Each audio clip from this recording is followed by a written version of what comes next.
सोचिए, एक बहुत बड़ा एआई समिट, बड़ी बड़ी बातें, ऊंची ऊंची उम्मीदें, और फिर सब कुछ ताश के पत्तों की तरह ढह गया।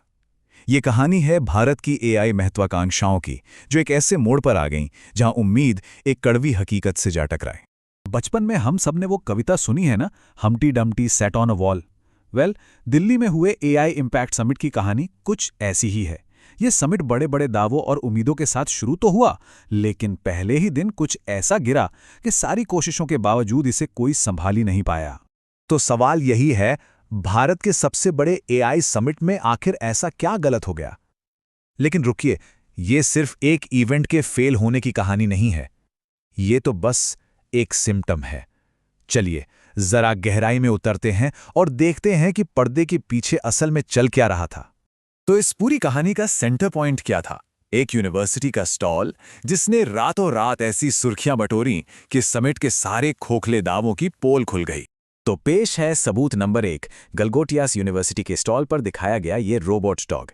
इसे भारत की एआई क्रांति के एक बहुत बड़े सबूत के तौर पर पेश किया गया था। और बात सिर्फ दिखाने तक ही नहीं थी।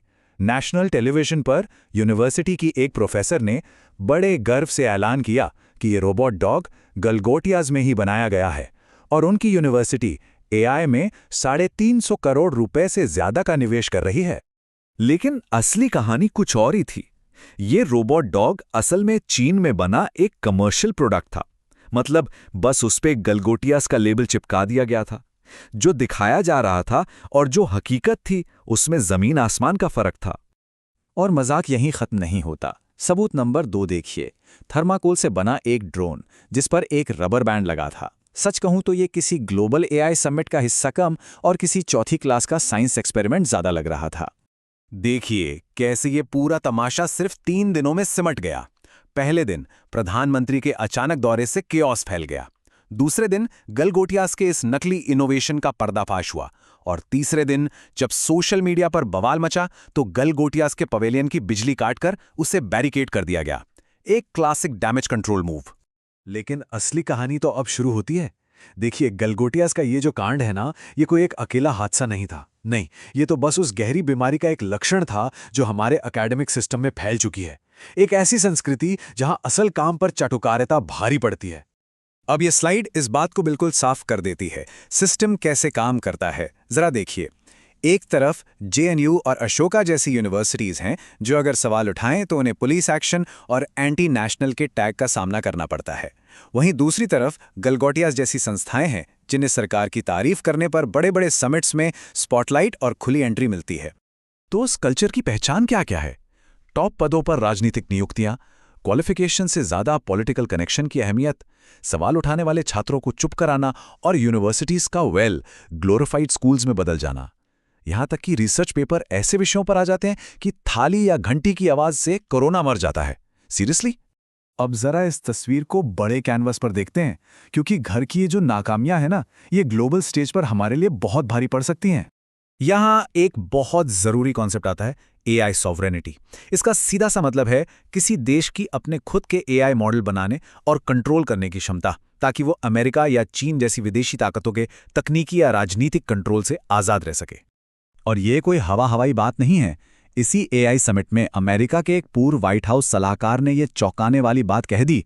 उन्होंने साफ साफ कहा कि हम चाहते हैं कि अमेरिकी एआई स्टैक ही वो बुनियाद हो जिस पर हर कोई निर्माण करे। मतलब अमेरिका के इरादे तो बिल्कुल साफ हैं। तो असली खतरा क्या है?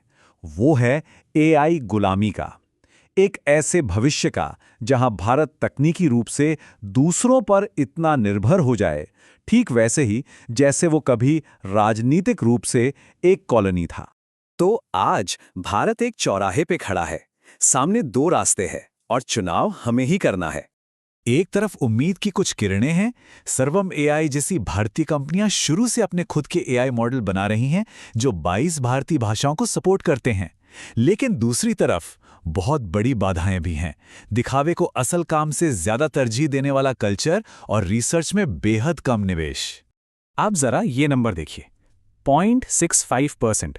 भारत अपनी जीडीपी का सिर्फ इतना सा हिस्सा रिसर्च और डेवलपमेंट पर खर्च करता है। ये आंकड़ा मतलब अपने आप में पूरी कहानी कह देता है। और ये स्लाइड एक बहुत ही अजीब विरोधाभास दिखाती है। एक तरफ ग्लोबल इनोवेशन इंडेक्स में भारत की रैंक 38वीं है, जो कि सुनने में काफ़ी अच्छी लगती है।